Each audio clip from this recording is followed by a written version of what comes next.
Okay, and we're live. And we're live. All right. Welcome to our second speaker series, Nashville Propel. The Propel stands for Parents Requiring Our Public Education System to Lead. And we're on a mission, y'all.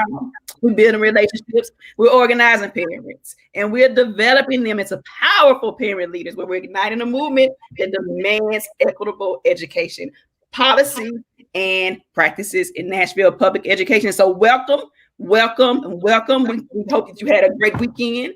John, Bisa, Miss Christian, good to see you guys. And I'm Good going evening. Good to evening. turn it over to Visha so she can welcome our guests and tell us everybody what we're going to do tonight. So first of all, I want to just say that we do these speaker series the last Monday of every month.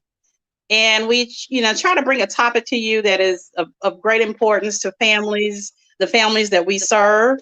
And so we bring in experts. We bring in the people that know what it's all about. And so tonight we have the chair of the Metropolitan Nashville Board of Education, Miss Christiane Buggs. It's just my pleasure to say that I'm an old woman, so I can say that I'm proud of you, and I and congratulate you. So we look forward. We expect great things from you, and for on behalf of our kids. So thank you for showing up tonight and doing this for our families. You have been somebody on the school board that has, been thought about, very thoughtful about what kids need and what families need. And so we appreciate that. And it's our pleasure to have you tonight to talk to our families about what you have cooking for families. So we want to thank you again, John. I don't know if you want to add some color to that. No, I think this is a great evening. Christian has been on the show before. It was access denied during the daytime. Got a lot of comments when she was actually running for re-election, although she was unopposed. But now we have the opportunity, like you said, to welcome her back as the newly installed board chair that was elected amongst her peers. And so we congratulate Christians and look forward to our presentation tonight. Thank you so much for all of those words.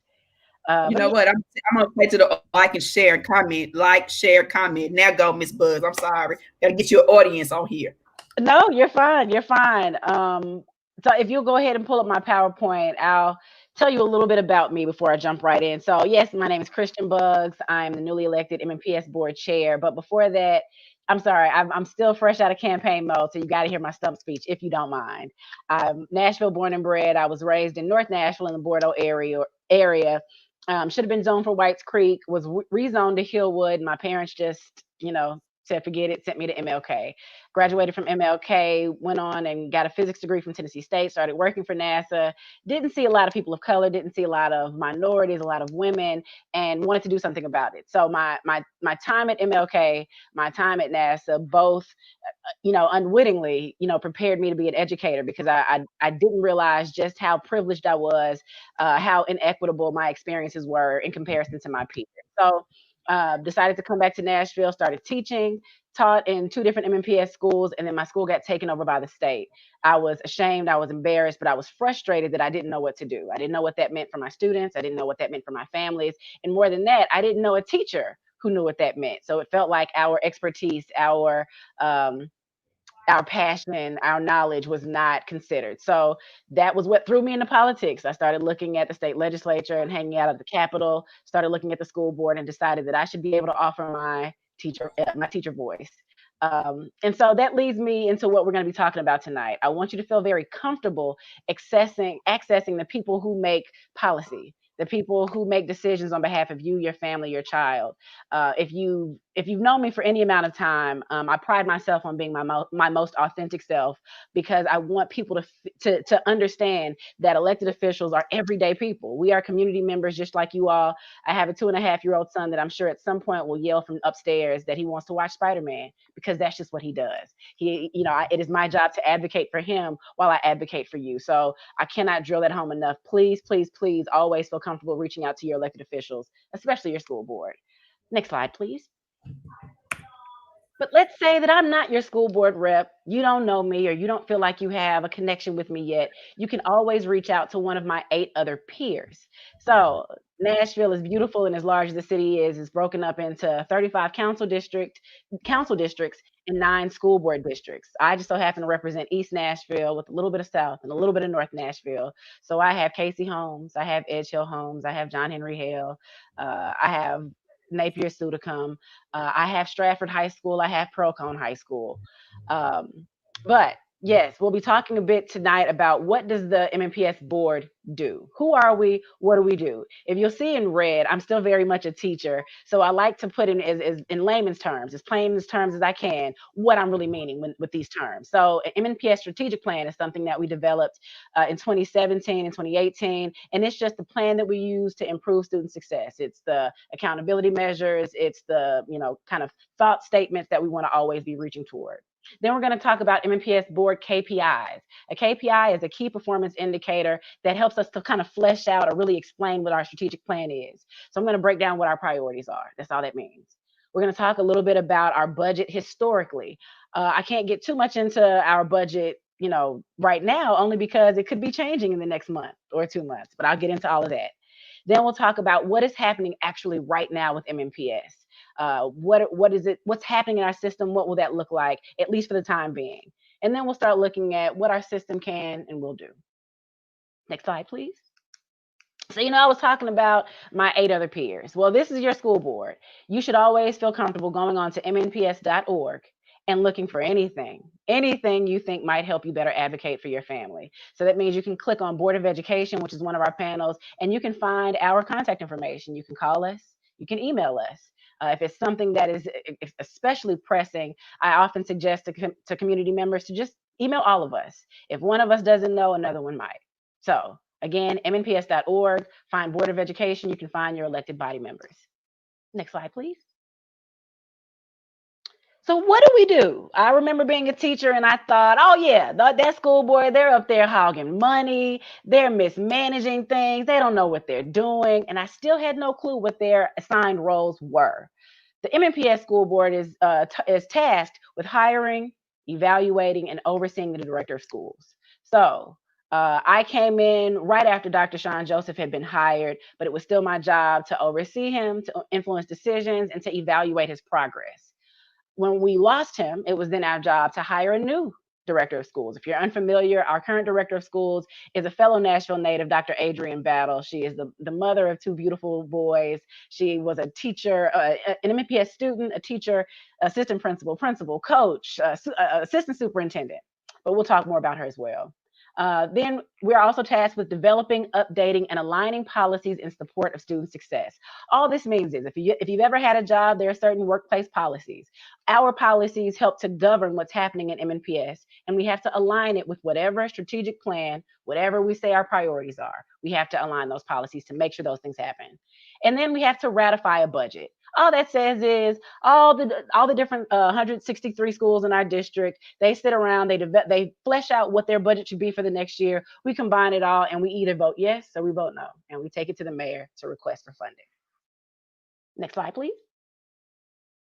So, in more plain terms, it's sometimes very easy for there to be an inappropriate bleed over from what the board is expected to do and what we actually do. So, I got this slide from the National Public Education Foundation. Shout out to our friends over there, but they are just another body of support for MNPS, and they help do some research, look at best practices, and this is what our governance model says we as a school board should be doing versus what the superintendent themselves should be doing. So again, we're overseeing the superintendent, we're adopting policies and goals, we're maintaining fiscal responsibility, and then we're delegating everything else day to day to that superintendent.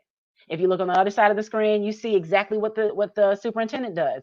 They are the manager of the schools. They recommend policies to their board. They look at programming. They do all of those things. So if what I'd love to give you some examples, and I'm hoping to get some questions later on. But one example is that let's say that you're having an issue with a teacher in your school. It is fine for you to advocate to your school board to understand what the proper protocol is for voicing your concern or for having something done about it. It is not the school board's role, unfortunately, to fire that teacher or to reprimand that teacher. It is for us to pass that along to the proper professionals in central office, including potentially the director of schools. Um, if you have something, if there's a policy that you don't agree with, let's say standard school attire, that's something you could bring to the school board and request for an update on. Next slide, please. Again, to kind of do a deeper dive, these are exactly what we as a school board should be doing. We should be in the community, making sure that we all understand our vision for public education, which is why I try to make myself accessible. Again, I'm going to put my contact info out there for you, so you all can feel free to call me, email me, reach out whenever you like. But we prioritize advocacy. We want to advocate for students. Sometimes what students need may not be what other people want, but we've got to do what's best for students. Then we're going to ensure safety and adequacy of school facilities and resources. So I'll explain once we get to the budget exactly how we receive funding, but I think it's important to note that we should always be advocating for more funding and then making sure that we're using that appropriately to make sure that places are safe for our babies. We're supposed to develop partnerships, grow teachers in leadership, and then again, align policies. Next slide, please. So the MNPS strategic framework, remember I said that was something that we fleshed out over a number of months a few years ago. Under Dr. Joseph, this is what we decided would be our way of meeting mastery for students. How do we make sure that students have been properly educated, make sure that they are growing at least one grade level every year? And so I wanted to provide this snapshot. One of the maybe largest takeaway I want you to take from this is our students, our people, our organization, and our community. That is how we lump our strategies, or those are the buckets we lump our strategies in. We always want to think about people first. So what's happening with our students, what's happening with our staff / our people, what's happening in our organization, and then what's happening with our community. In 2016, we ran on an $843 million budget. Budgets can be tricky because I cannot preach enough that community issues bubble up in schools. To better explain, schools are where community issues seek to be solved. And it's unfortunate that we don't have the resources to meet every single need for every single child, but that would be my vision for education. But for now, this is what we operate on. We serve 11,000, or we serve 168 schools with about 85,000 students via 11,000 employees. If you want to understand more about the MNPS strategic framework, please log on to the website. Just type in strategic framework and you can download this document and kind of look and see what you think. Next slide, please. So these are, again, the big four buckets of work: students, people, organization, and community. I'm not going to read them for you, but this is what, after months of talking to staff and teachers and community members and parents and even students, we decided that these were going to be our guiding vision. These were going to be our core values of things that we always look to do, focusing on our environment that promoted active student engagement, collaboration, organizational excellence, and just all around strong partnerships. Next slide, please. This is where it gets tricky. So we all, or better yet, I've been thinking about how I will explain certain concepts that aren't really tangible, that you really can't touch to my son. And when I think about inflation, it's one of those that I think for the most part we can all wrap our heads around. That if in 2010 milk cost $1, in 2020 it may cost more like $1.25 or $1.50, simply because of inflation. Things seem to rise in price. So every year, to run our 163 school district, it takes a lot of funding because we have 11,000 employees to support that work, to make sure that their content gets directly to students. But historically, we haven't gotten the funding that we've asked for, that we thought we needed to make sure we close the digital divide, to make sure that facilities were safe and up to date, or to make sure that students' needs were always being met. So we've had a consistent deficit and we've continued to make cuts. And I think we can all agree that this year is where we saw more than anything, we needed funding, we needed resources, we needed trainings, we needed devices. Next slide, please. Now, this one is one that I think is always interesting to share with community members because this isn't really widely known. What I'm showing you here are fast reading scores. In a nutshell, what this first graph at the bottom shows is that kindergarten students tend to come into MNPS 23% of kindergarten students in when they test in May, before they test in August, come in one grade level behind. So what that means is kindergarten students, 23% of them are coming into MNPS and they're already a grade level behind. Again, I have a toddler and this stresses me out. This makes me think about all the different standards I need to be teaching him at home, but that I may not know I need to be teaching him. Should he be learning what his wrist or what his ankles are? Should he be learning colors? Should he be learning depth perception? I mean, it's just really interesting what's happening in our community and then how it ends up showing itself in MNPS. So first graders, 30% of our first graders come into first grade, one grade level behind. Again, I think this is just a call for larger collaboration, making sure that we're really supporting parents and communities, making sure that we are just offering as many resources and supports as we can so that students are meeting growth targets. The top graph just shows the mobility rate, that with Nashville being the it city, we know that there is still an economic divide. So about 1/3 of our students every year change schools at least one time. That means that only 2/3 of our students are sitting in the same school in August that they are in May. Next slide, please. Now, this has been the question of the ages. What is happening in MNPS now? A devastating tornado, an international pandemic came through and just traumatized many of us. It changed the way we lived. It changed what was normal for us. So right now, we have to date given out about 40,000 laptops and 17,000 hotspots. But if you know a parent or student or someone in MNPS that has not received a device, that means a laptop and or a hotspot if they need it, please ask them to reach out to their school principal today. Again, visit mnps.org, find the specific staff member you're looking for at that school, principal, a counselor, even a school board member. We can make sure to put you in contact with the appropriate department to get your laptop.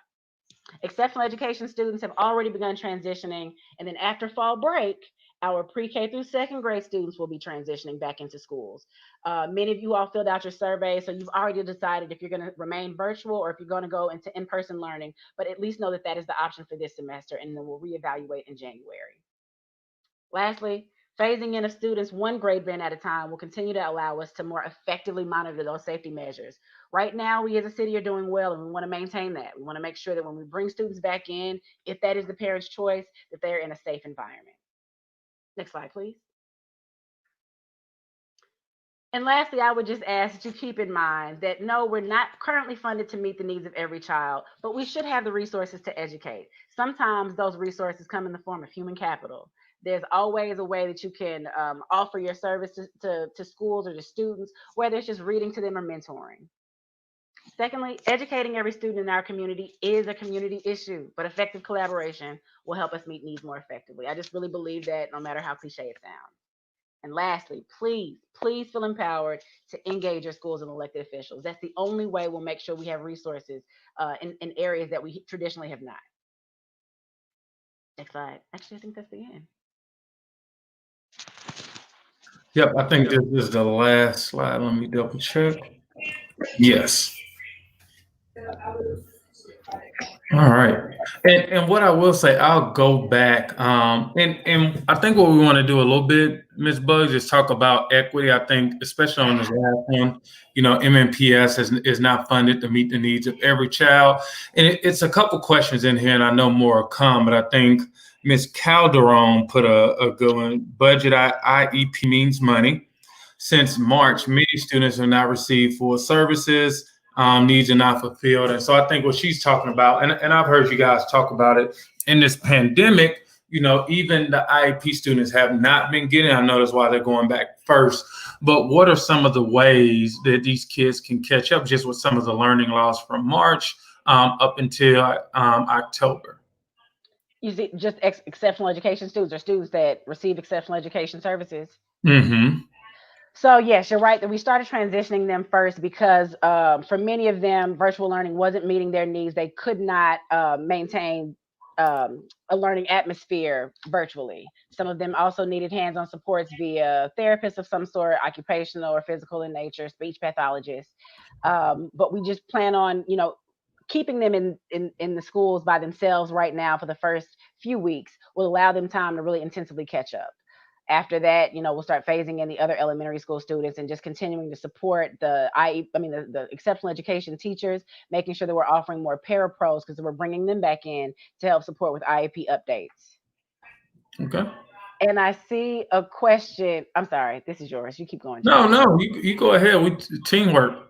No, so Miss Sonia has asked about this diversity policy. Well, I'm glad you asked. If that's what you would love. I'm glad I asked, dude. I'm glad I asked. Yes, yeah. Okay, so I am so sorry. Yes, over the summer, I think we were all floored to have to witness an unarmed Black man be killed at the hands of police.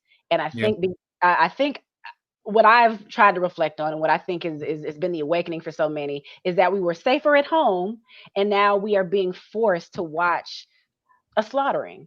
And it was devastating to so many of us. For many of us who are in spaces where we may not be around a lot of other minority peers, that can give us a sense of anxiety, because not only am I having to mourn the death of someone that looks like me unjustly, but I'm also having to go back into a space where I don't feel as comfortable to be myself. And so with all of these different feelings floating around, a member of TFA reached out to me, a TFA leader reached out to me and said, hey, what are we going to do at the school level? How are we going to make sure that we are supporting and educating students, that we are being equitable in the way through the lens through which we view students? I mean, just everything about race relations and equity.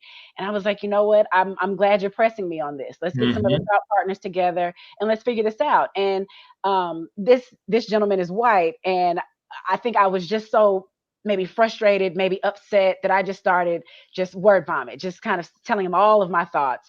And I was like, in African American households, many of us are taught that the KKK wasn't just made up of judges and elected officials. It unfortunately was made up of educators. It was made up of any authority figure.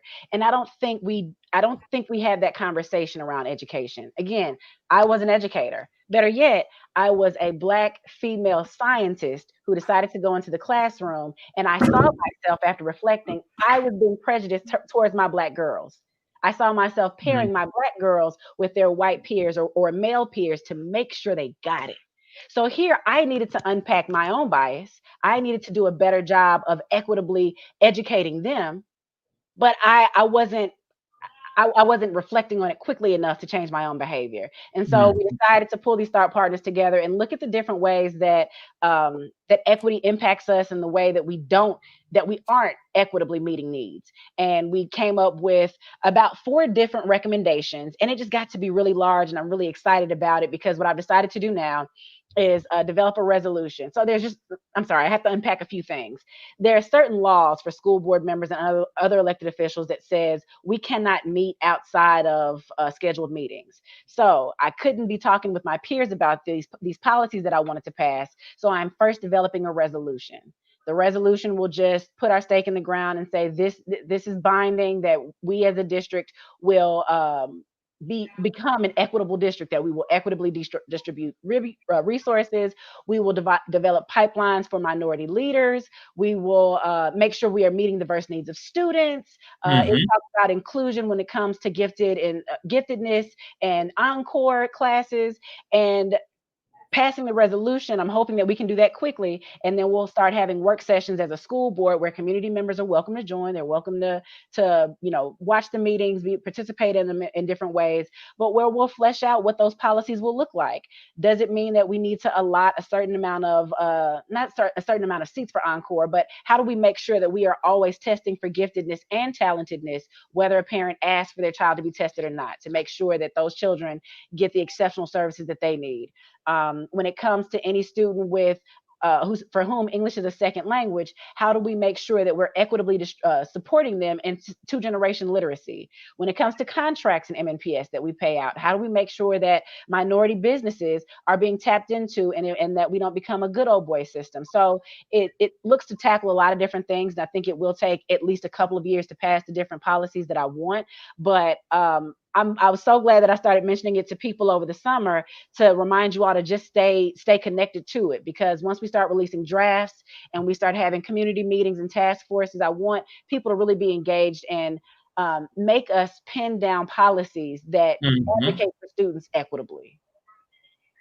Wonderful. I'm just listening to you, and that's great because that's been the conversation for many years about equity. Everybody wants equity, but no one can. They're really not painting a picture or bringing a solution as to how we address that. And so it's good to hear that you're bringing this conversation to the forefront. But one of the things that I heard in there is something that we're actually campaigning for, and it's an individualized learning plan.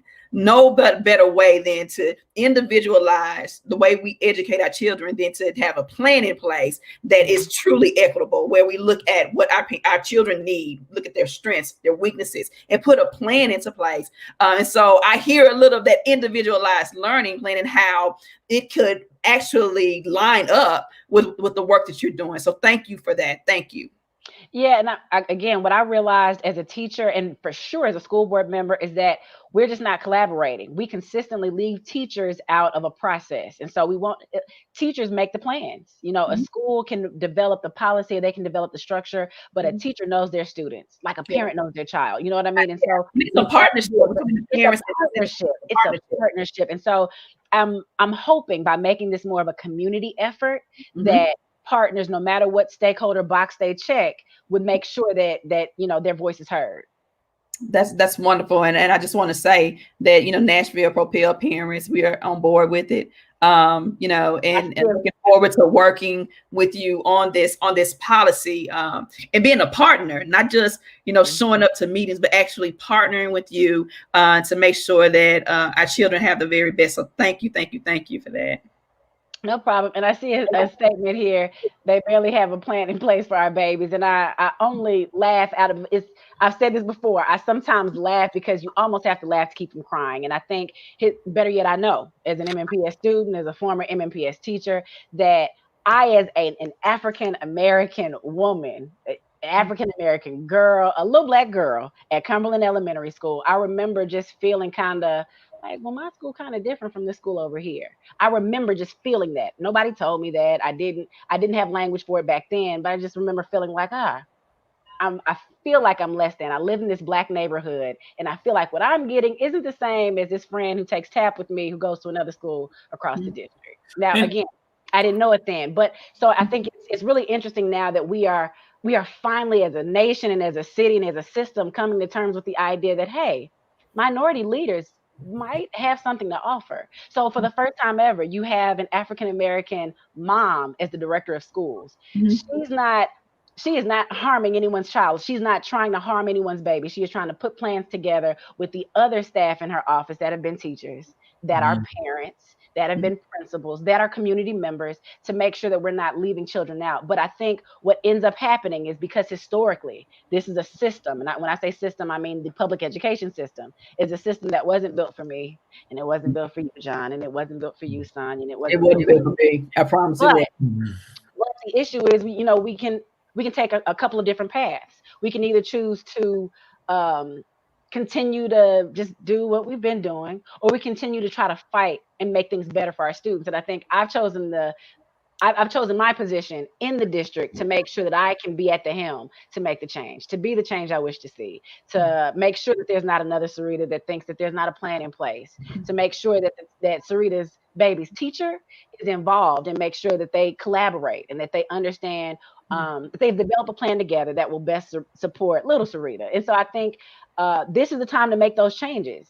I can't stress enough that we have parents leading now. Like, when was the last time we had a central office full of parents, a board full of parents, a parent group that is advocating and empowering? I mean, the time to strike is now. Yeah. And I would ask, just for people out there, as Christian is breaking it down, as a parent, grandparent, teacher, or just somebody from the community who cares about kids, like, how do you envision our school system in the next 5 years coming from your perspective? Like you said, as a parent, we hear from some parents want to stay virtual. Some parents want to go back. Some parents want to allow their kids to play sports. Some parents want to keep their kids at home. Some parents want more opportunities for their kids who are excelling, and some parents want more opportunities for their kids who are not excelling. And so just as parents, we would love to hear from you guys. What does an excellent school system look like for you guys? Oh, that's a couple different questions. So I'll start first with, what does our school system look like over the next 5 years? Yes, So ma'am. over the summer, when things were still so up in the air and we didn't really know, I mean, we had other school districts telling us, we're for sure not opening in August. We're not opening until January, or we're for sure going virtual. We've already given out all the laptops we have. We're good to go. We just didn't know what to do. So I just kept saying, we have a couple of different options that we're ready to pick up with at any given moment. A couple of different ones that are based on what's happening around other counties, because the unfortunate rumor has been that other counties are doing it, in-person learning, and they're doing it well and they're not having issues, but we're forgetting about schools in this county, that county, or down the street that have had to close their entire 1,000-person high school. Or better yet, the entire school system had to be quarantined because the school is only three schools big. There were 2 cases that broke out, and now everybody has to go back to virtual learning, and it was disruptive. So I think we've had to learn what other learn have our own learning curve, making sure that we're listening to the community and understanding what needs that are out there, but then also learning from our peers in other districts and making sure that we're seeing what they've done well or what they could improve on. We have to also think about what the future, what a new normal really will look like. Will we be wearing masks for the next couple of years? Will we be vaccinating? So I think all of those things will come into play. I don't see a world where we don't at least have a virtual option for everything, for jobs, for education, for K-12 or higher ed. It I think we're going to at least have to offer the option. But again, this is just my personal opinion looking at what we're looking at now.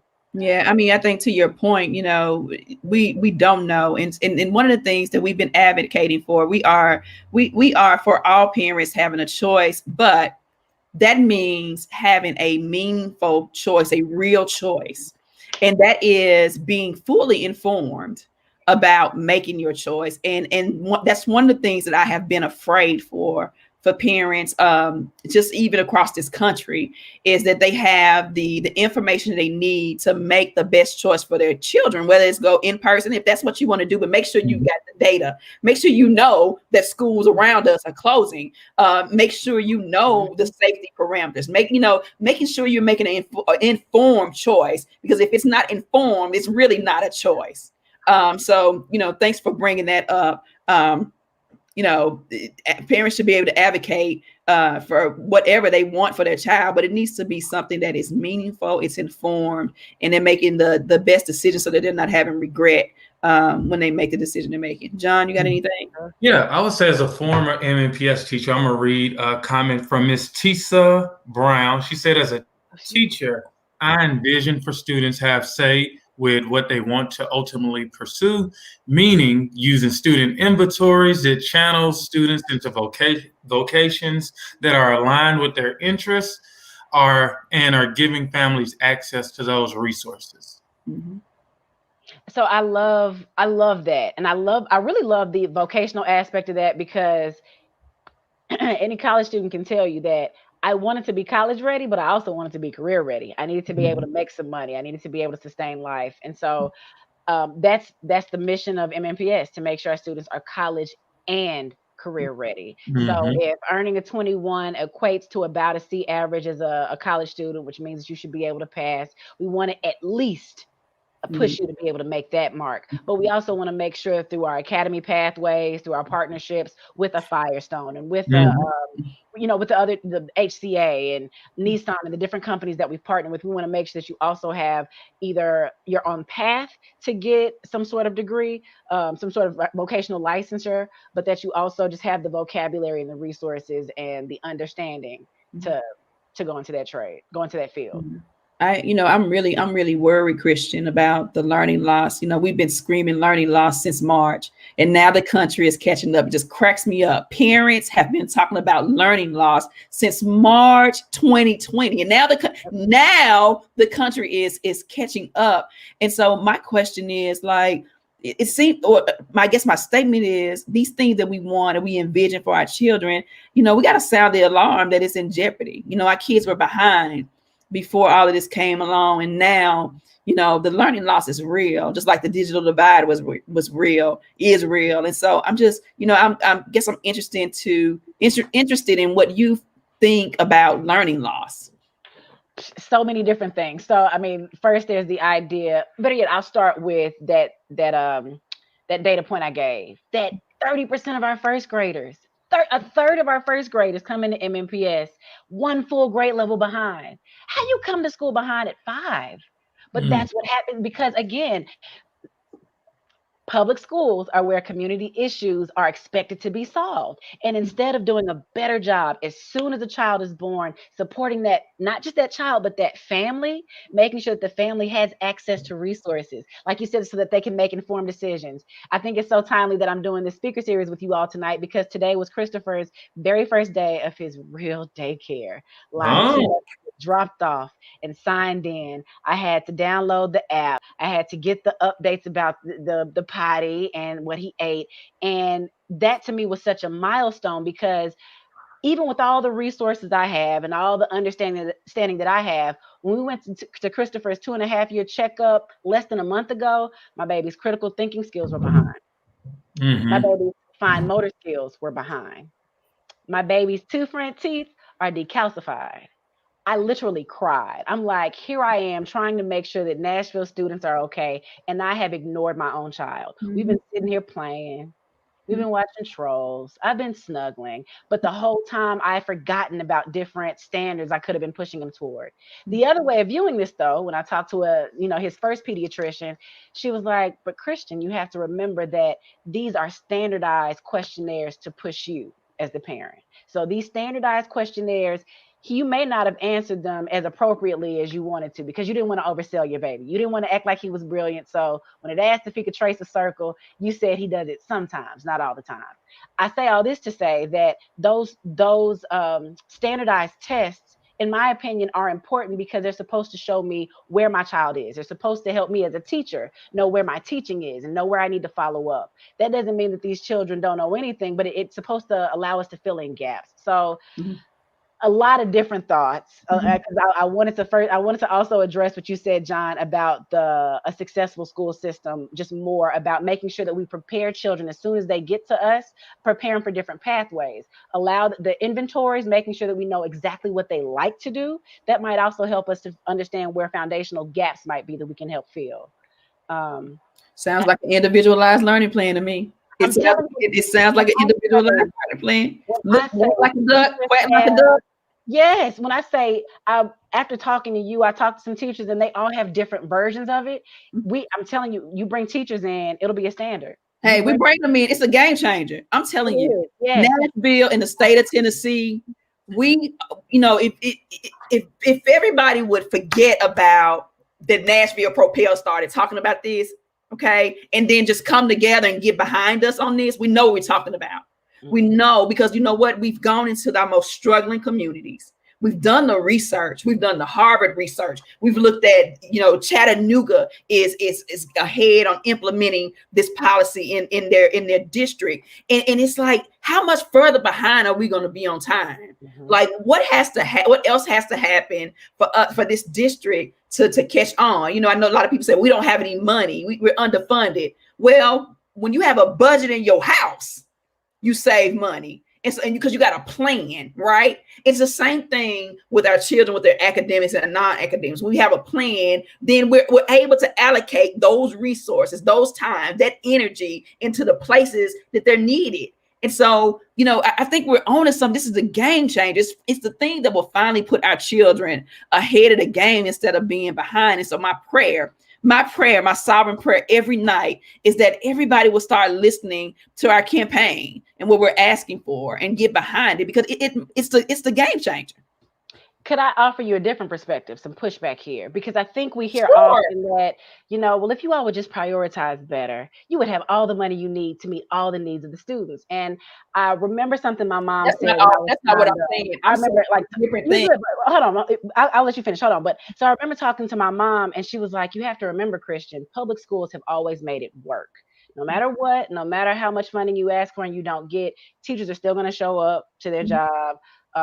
cafeteria workers are still going to make food for the babies, even if they have to make it stretch. Floors are still going to get swept, even if they don't get swept as thoroughly. And so what has happened over the years is, because we don't have funding for the things that are most direly needed to our most disenfranchised, we end up continuing to prioritize academics. But any parent will tell you that I can't get through to my child unless they know that they are safe and loved and they have food and shelter. So instead of being able to meet at least the basic needs, because we know communities are not able to meet their own basic needs, we have got to wrap our arms around communities. That doesn't mean that, better yet, let me phrase it like this. Every parent wants what's best for their child, every single parent. But every single parent doesn't understand the systems that they're in to be able to advocate for that, to be able to attain that, to be able to ask for it, to have the language for it. And so what has happened is we continue to scrape away at all those social, emotional supports, making sure that we have counselors. So when we don't get enough funding to make sure that we can hire all of our teachers back, we start stripping away staff. So we don't hire for counselors. We don't hire for nurses. We don't hire for some of those expertise people. You were a nurse. Some of those experts that could be in our buildings loving on our children. Then we start cutting professional development, and then we wonder why weren't teachers trained on this? Well, if we didn't have communication, so we couldn't market to them, we didn't have enough funding to offer enough of the professional development, or enough people didn't hear about it, we end up continuing to have even more gaps. So I just want to continue to push the idea that we definitely have to just make do with what we have, because it's what we're going to be given. But at the same time, we've got to be reaching for more. If I want my child to learn more, I've got to resource them more. I can't set a higher expectation without scaffolding or without giving added supports.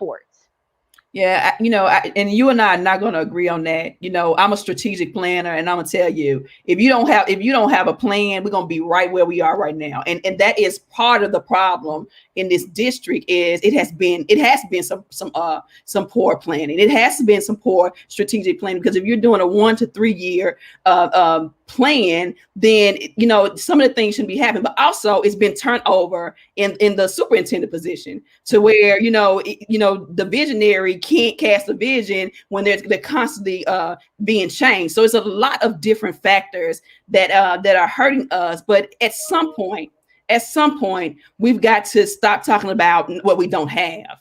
And start doing something about it. And this plan that we're talking about, it includes those wraparound services. It includes those community partners, but it also looks at assessing who needs it, so that you'll know how much you need. And so that's why we're advocating for that. So I think we're aligning, but we just don't agree on the how to address the challenges. And I'm just not one to just to keep talking about we don't have. I don't do it in my house. We can't try and do nothing over here and make it work. We got to do stuff. And that's the expectation that we have from our district, is to stop trying and to get it done.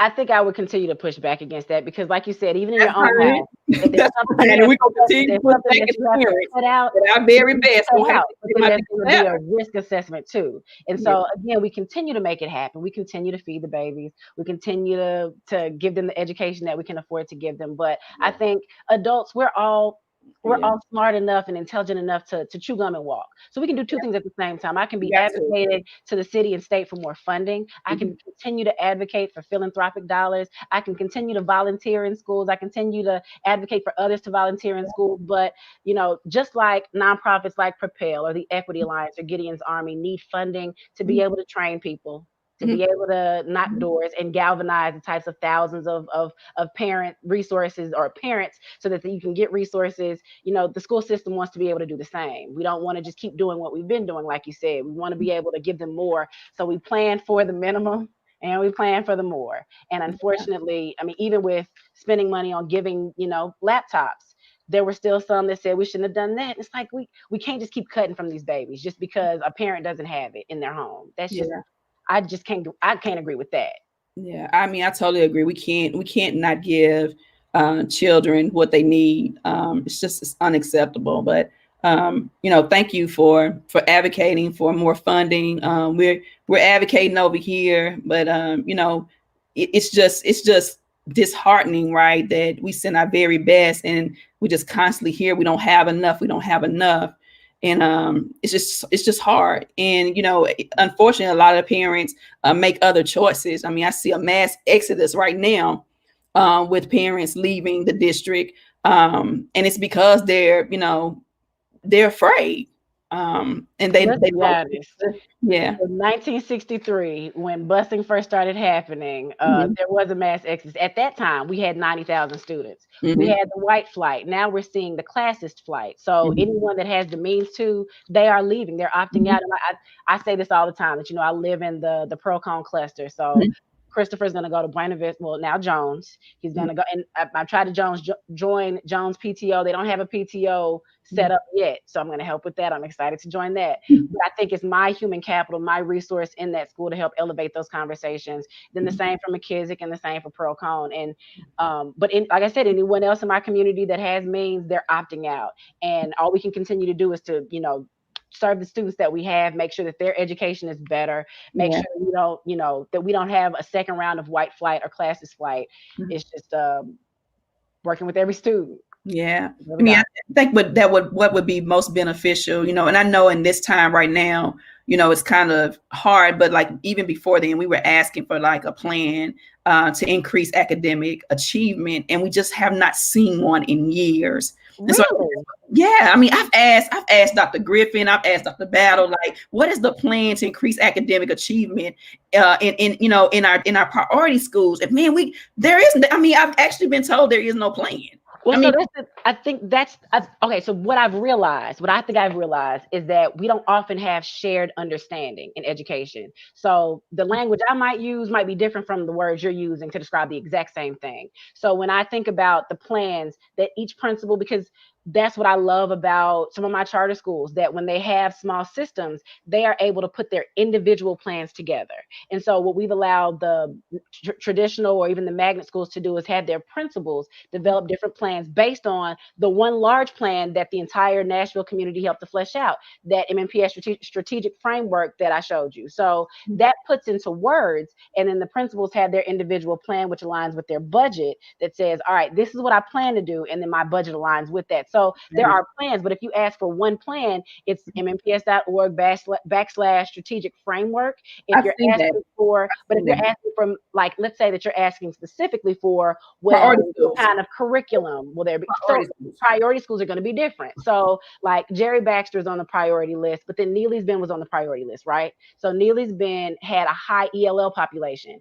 Jerry Baxter's population isn't high EL. So they would need, their plan should not address students for whom English is a second language, but Neely's Bend should. So why do we have a priority school or innovation school superintendent? What is their job?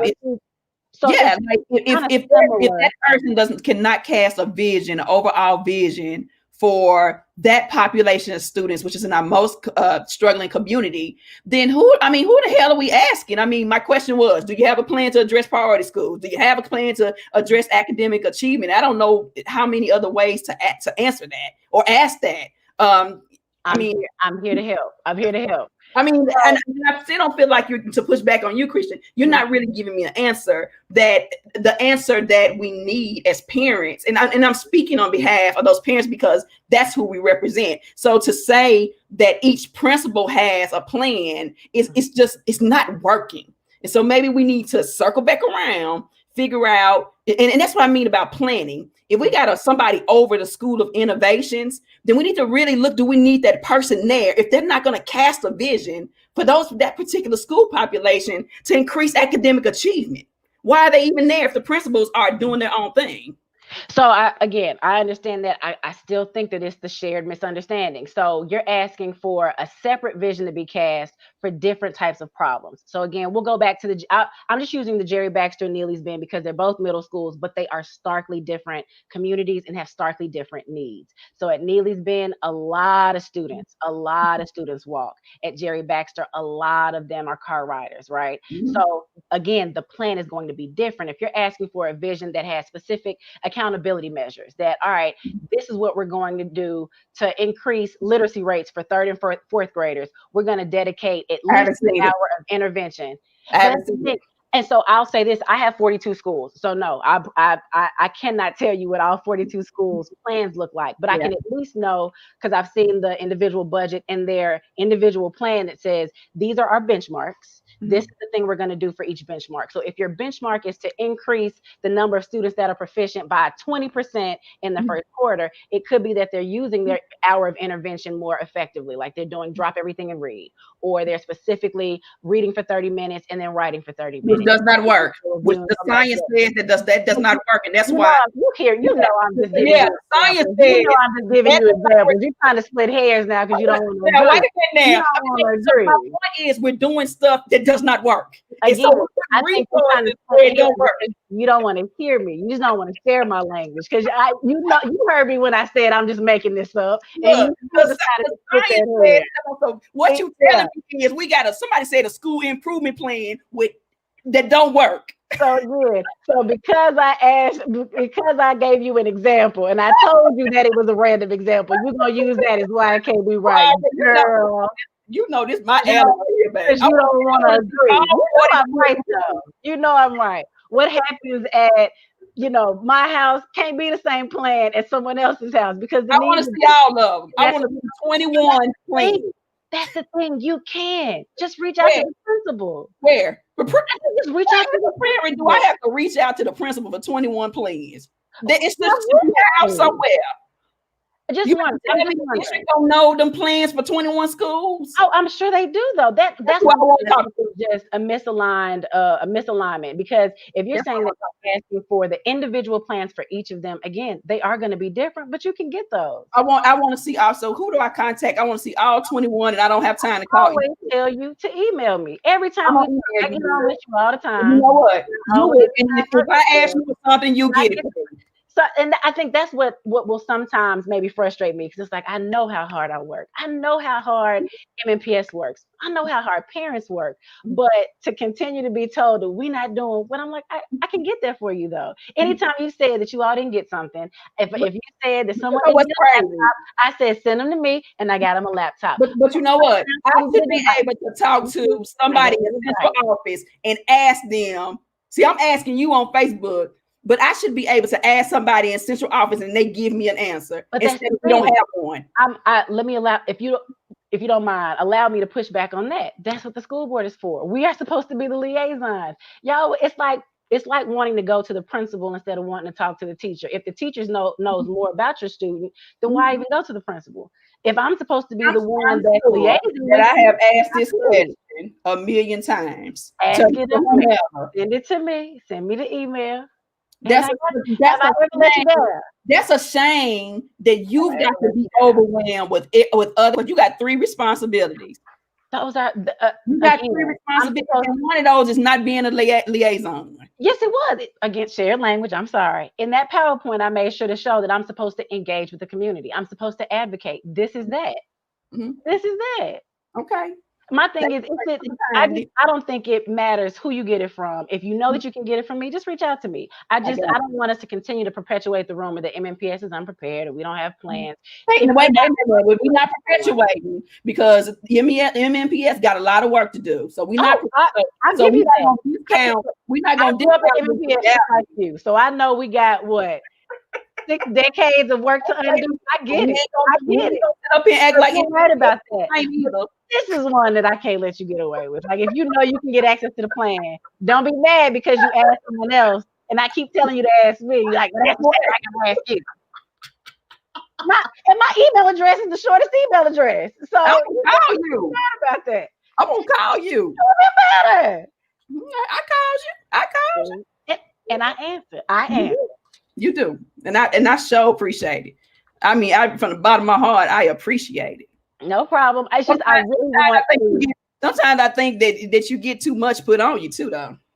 But you know what? That's for me to deal with. My thing is, I love education just that much, and I'm just that dedicated to my community because I think part of it is that I feel bad for having gone to a magnet school. I feel bad that I opted out, and the resources that my family could have offered my zone school would have just been so different. And so I look at Buena Vista that serves all the homeless shelters. These these are families who want better for their kids. They want their kids to go to school and learn and grow up to be, happy, healthy adults. But the resources continue to flee from them because there are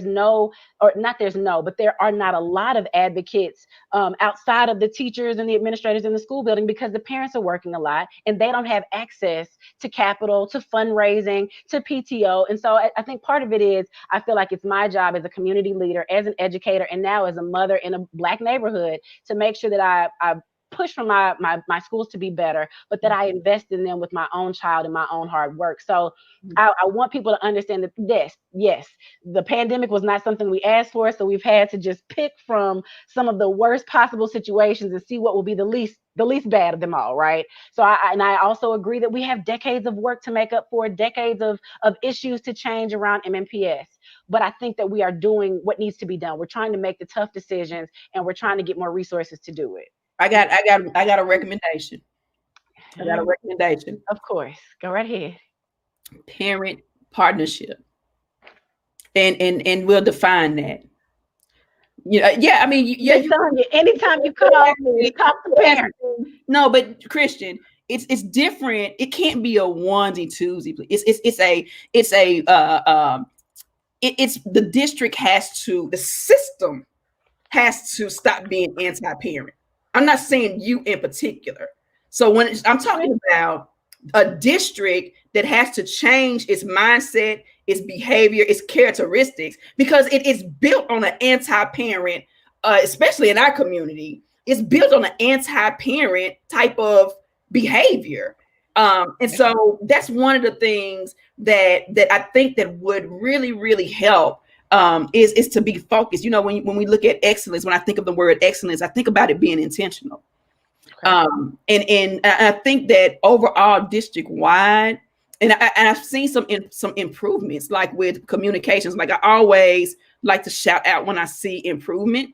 The communication is getting better. It's not exactly where it needs to be. I spoke to Hank and kind of gave him, some little pointers, and he took it into consideration. I love that, right? But it has to be that type of partnership in order for us to have a world-class education system. So I think if the district really, really worked on the parent partnership, the communication needs to be a little bit better. As I listen to parents, and I think that some of the communication is not meeting people where they are, and so that's one of the things that I would like to recommend. That the district do, that I think that would really help with the relationship building and with the partnership. Hold on. Okay. I missed the recommendation. I know you said partnership. Like there's a mindset. I mean, there's times we've gone to board meetings and board members get up and walk out. Not you, but they get up during public comment and they leave out. So that's another thing. If you don't mind me saying this, that the MNPS board is elected, which means that parents, community members, teachers, everybody has the power to hold us accountable in that way. So if that's something that you don't like, call that person out. Like, yes, we as a board need to be held accountable, but those individuals, we as individuals need to be held accountable. But that's not MNPS. That's no. I'm just that as an example. But the partnership, the partnership is not there when there are task force formed with parents from more affluent neighborhoods, and then there's like, well, we had the input of parents. No, you didn't come over here in 37207-37208 and get the input from here, from your most struggling communities. But you have teachers who may be a parent that are system protectors. They got to protect the system, and so they're on these task forces to bring their opinion, but to protect the system at the same time. That is the kind of stuff I'm talking about. Well, so I hear you. And I think it is at least worth noting that when I just can't drill this home enough, because I think other parents need to hear it, that when you speak up, changes do get made. You reach out to me when you have an issue, and I try my best to rectify it quickly. Yeah. When I had a task force, I reached out to you. And I only bring that up because I want us to continue to understand that change will take time system wide, yes, because it's just a huge system, but we are making strides to that. So you're making strides to that. You are making strides to that. No, you're not even go that bull crap. You making strides to that. I ain't giving nobody credit to their brain, they receipts. You making strides. Represent Propel. So I will say that Propel works hard for parent partnership, right? I represent the MNPS board, Mm-hmm. So this is the direction we're headed. You've asked for a vision to be cast. This is part of my vision. We're shoring up governance. We have a retreat on Friday to make sure we understand all the different protocols to respond to every parent email, to respond during public participation. We are back in person in October. We've listened to parents. Again, I just can't stress the idea that we are making changes, and it is going to be it's a lot of work to do. It is going to be a slow crawl, but we're making those changes. So keep bringing the things up to us. But at least when we do something good, you don't even have to give us a pat on the back, but just don't keep saying that thing. Like, we're trying to make sure. Say that, Christian. I'm sorry, but I'm on that. You want me to start naming folk? Because I will. No, just call us as the board. Just as the board. we have. When I get a majority, board. When I get a majority, look, we got one more minute. We'll close. Thank you. I love you. You know what I'm real mad about. I ain't seen Christopher, and so I'm not gonna be good. No, I haven't heard him, so we're just gonna pray that the baby's up there still watching Spider-Man and not playing. Look, I stole the paint. I have the paint right down here with me. I learned, but that's neither here nor there. But it is a pleasure. But if you don't mind, we are coming back to in-person meetings October 13th. Unfortunately, because we're still following the safety precautions set forth by the health department in our small conference room, we only can allow 25 people in, but feel free, sign up to come speak to us, make your grievances known, let us, shout out your school if it's something good that they're doing. We want to hear from you. Thank you, Christian. Thank you. Now remember, you asked me about that and I made it happen. Or we as the board made it happen. You did. Hey, you know what? So you gotta give me my flowers while I'm here. We working on this thing. You damn right. Damn right. You gonna get them damn flowers. Yes. You might do six things wrong, but when we do one right, come on, man. Come on. We listen. But thank you for inviting me. I appreciate it. Anytime. John, you got anything before we go? I don't. I was just laughing because I remember access denied, and she said, I wish parents would talk more about that. And, the board chair, that's something she did. So I do remember. And I was like, man, when they going to have parents speak again? They're making a lot of decisions. And so we came through it. Christian, when she said she going to do something, she do it. Yep. No, it's the school board. It's the school board. Whatever. Not till we get a majority. No, I ain't no elected official. I'm just somebody's mama. So I'm just going to say, I call it like it is. Show me better, you can tell me. Touche. I think it's touche. What do we have coming up, Sonia? We got some great things coming up soon, right? Yeah, we got some great things coming up soon. Let's see. First of all, October the 1st, this Thursday, we have our parent training. You know who you are, you know where to be, you know what time to be there. Then on October the 8th, we are having a special access denied edition where we are going to talk about our children's right to read. Christian, make sure you tune in to this. Join us. I will be joined by special guests, Emily Hanford and Dr. Zach Barnes, along with my co-host, John Little and Visha Hawkins. And I will be telling my personal story about the journey for myself and my son. And it's not just my personal story, it's the story of many across this country, and how we're not looking at the science as far as reading. And we're going to be looking at the school to prison pipeline and kind of discussing that. So for all of you who are listening, it's something that you don't want to miss.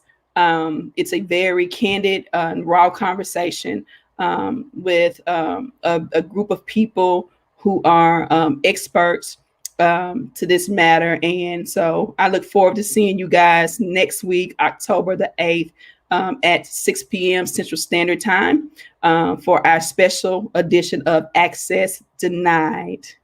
Am I leaving out anything, John? No, that was it. That's me, y'all. I'm almost 45. I be forgetting stuff. Lord, I got my Sprite. Ain't got no caffeine in it. But Lord, I just need somebody to help me to get my mind right sometimes. No, but again, thank you, Christian. It's always a pleasure. Thank you for all that you do. And thank you for modeling what a strong Black woman is to our community, for our young girls. And we really appreciate you. I appreciate that. And tell these baby girls to be sending me any natural hair suggestions because, baby, I cut it off during COVID and I'm so mad about it. This natural is killing me. It's beautiful. It's beautiful. I can just tell you, juices and berries, juices and berries. Just put juices and berries on it. Scissors is what I hear. Scissors. All right, y'all. Thank you for joining us. Like our page, share, comment. Join us for our regular programming each Monday at 11 a.m. where we talk about what's relevant in education. And then on Wednesdays, except for October the 8th, it is our Access Denied show at 11 a.m. right here on our Facebook. Our Twitter is at Nashville Propel and our Facebook is at Nashville Propel. Love you guys. Peace out.